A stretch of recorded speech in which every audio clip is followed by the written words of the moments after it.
Hey everybody, Chrisilla here with some points and some advice that I want to give to millennials today. I really don't like the term millennial. Technically, by number, born in '86, I'm 30 now.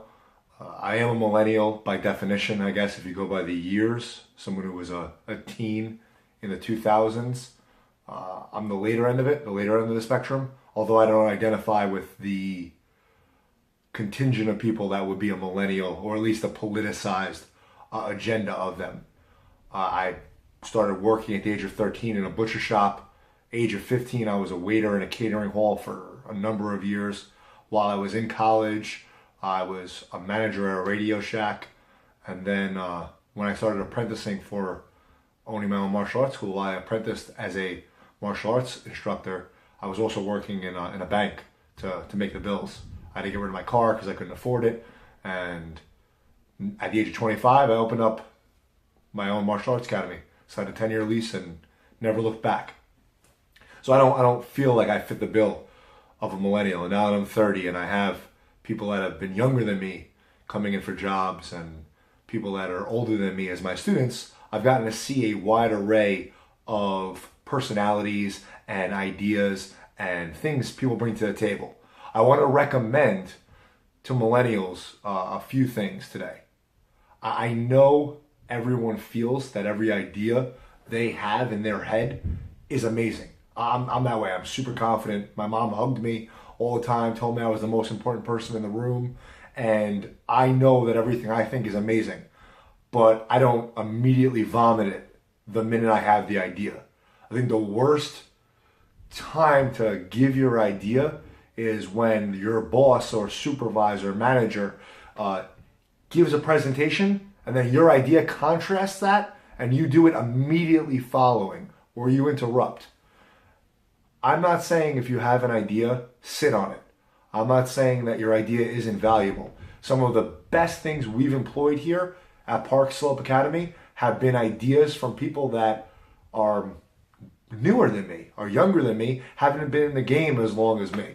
But when I'm excited about a new way to bring in students and I'm like, hey guys, we're going to be contacting prospects today using email, and you interrupt, I'm like, no, that's stupid. We should just text them. I get your intention. I get your, at least I hope you're coming from the right place. It's not a place of maliciousness, but it automatically, your idea in my head was, that's it. It's done. Shot it down immediately. And you can't go on the attack right away with your idea. I know you think it's important. I know you think you bring a lot of value to the table. And a lot of us do. But there's a time and a place for your presentation.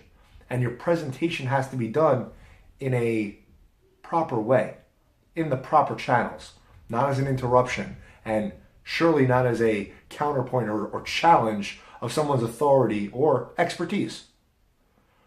The best way I could explain this is think about a pawn on a chessboard or a wide receiver that's running a route on a football field. They're moving down their path because that's the path they were given by the coach behind them or the player behind them. They see ahead and they might see a little bit of the route they could run or the path they could move, but they don't see the whole board. They don't see the whole field. So when you give your advice and it's contradictory to what the boss, the manager, the owner, the CEO is telling you, you don't see the whole playing field. You're not seeing it from their eyes. You're not seeing everything that they're looking at. And they're looking at it from a very different paradigm, and they tend to think big picture, the boss, hopefully. So you don't have all the information that they have in hand, and if you're coming at them combatively about an idea they just proposed, it's going to be very poorly received. If you have a good idea, speak to them about it in private. If it's contradictory, if you're going to challenge them, shoot them an email, shoot them a text, depending on the relationship. Hey boss, can I have a second? I think you did a great presentation on bringing in new clients, but can we try this? I think it might work better.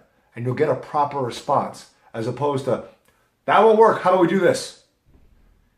It's just all in the presentation. It's all in the delivery.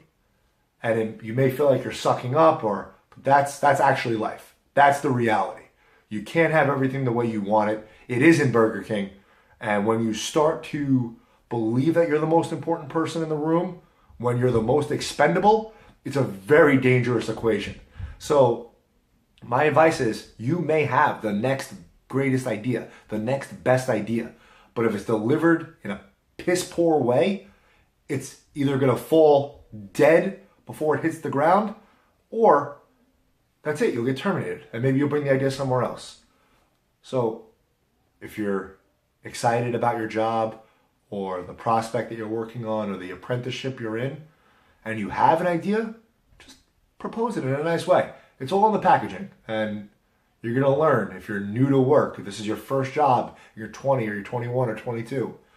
The boss, they feel is always right, even though you might feel deep down in your heart you are. And in the end, you might be the right one. A good example of that for me personally was trying to save my previous mentor some money, was recommending the idea of using MailChimp email delivery service over Constant Contact. It would have saved the organization around $2,400 a year. And I put it in an email. I was like, hey, I have a great idea on how to save money. Why don't we use this program instead of this program? It'll lead to a net savings of this. Feeling that I was bringing a lot of value to the company. The email I got back was, hey, your direct manager is very comfortable with Constant Contact. We don't want to change programs. So, okay, I was fine with that. No big deal. Fast forward to a year later, now they're using MailChimp. Yeah, good. At least they used my idea. And I wasn't expecting any gravitas or a raise because of my idea. But again, it was all in the delivery. I wasn't interrupting a conversation about Constant Contact with, you're wasting a ton of money. I got the savings program right here. Just delivery. When you learn how to package what you're saying in a more efficient and effective way, you're gonna get what you want. So think of it in the old adage that your parents probably told you. You're gonna catch a lot more bees with honey than you would with vinegar. So put a little honey on what you say and get what you want and parlay that into better things.